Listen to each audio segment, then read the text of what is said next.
That's what his goal is. He wants to make sure that UAE will always be at the top of any kind of indices. And then he also said impossibility is not in my dictionary. We believe in it, we work, and we know that anything can be done as long as we have the right resources, the right brains to make those happen. And also, the future belongs not to those who have most resources, but to those who adapt the fastest. So it's not about resources, how fast you can grow. UAE, we don't have resources, but we are building our own resources as it goes. Let's go back now to digitalization.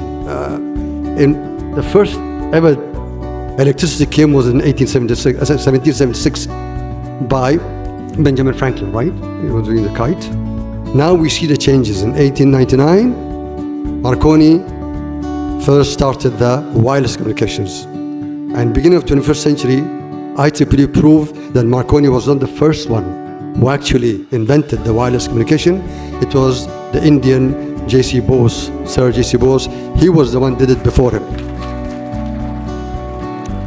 And then in 1928, a new era came. First was wired communication, then wireless communication, wired and analog. And then 2028 became discrete communications by Nyquist theorem. And then in 1948, originally, we used digitization, not digitalization. So the digital was in 1948 by famous theorem of Claude Shannon, and also the digital transistor was born. So now we digitized our whatever we had. And then came in 1957 the satellites. Sputnik was the first one from Russia, and then came the internet. Internet was the beginning of digitalization. So we started with digitization, then we started with digitalization. Now we are in the age of AI. Has it disrupted? Not yet. Once it's disrupted, it becomes the fifth industrial revolution. And now we are in the fourth industrial revolution, which has many elements that we have to know and work on it, design it, develop it. His Sheikh Mohammed Rashid said, people for the future are for those who imagine, design, and execute. So we need to imagine, design, and execute. So that one, blockchain is one of the main elements, IoT, Internet of Things, the Wi-Fi 7 and 8 which are coming. Then you go to nanotechnology, we go into big data, we go into cloud computing, we go into metaverse, we go into 3D printing, and all of these, and I forgot the XR, which is AR and VR and metaverse, and then they all built on one foundation of 5G, 6G, AI, and cybersecurity. So these are the whole elements of fourth industrial revolution. We need to work on it to disrupt it so that we go to the fifth industrial revolution. And once it will happen, the cognitive AI or the cognitive intelligence will be the main part of the true cognitive intelligence. But all these together, it will not work if there wasn't any green economy. So when we put it together, for the industrial revolution, all these technologies, plus we want to make sure to green our environment. So we went from digitalization, now we're talking about decarbonization. Of course, I don't like the word decarbonization, it doesn't make any sense. It is actually neutral decarbonization. We need carbon dioxide.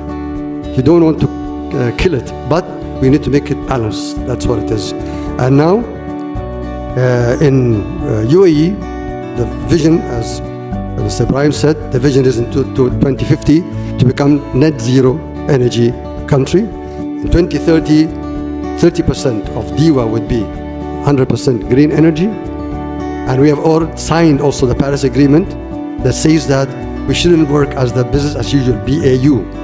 We need to make sure that we exceed that. If we have planned for 2030, 25%, UAE came to 30%. So we are increasing what we are supposed to do in our plans.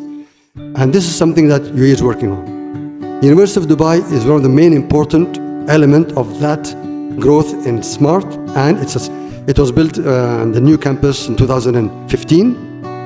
It was smart and green campus. We have platinum, LEED platinum certificate, plus we are the second in the world to have net zero energy campus.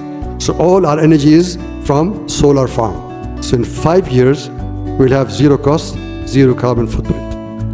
I mean neutral zero carbon footprint. So that's exactly what we are doing. Plus we are producing 30% of our water through condensation for cooling system, for irrigation, and for the fountain that we have. So we are very deep into it. I urge everybody to go and do it because it's economically feasible. For 25 years we'll have actually no cost and no carbon footprint.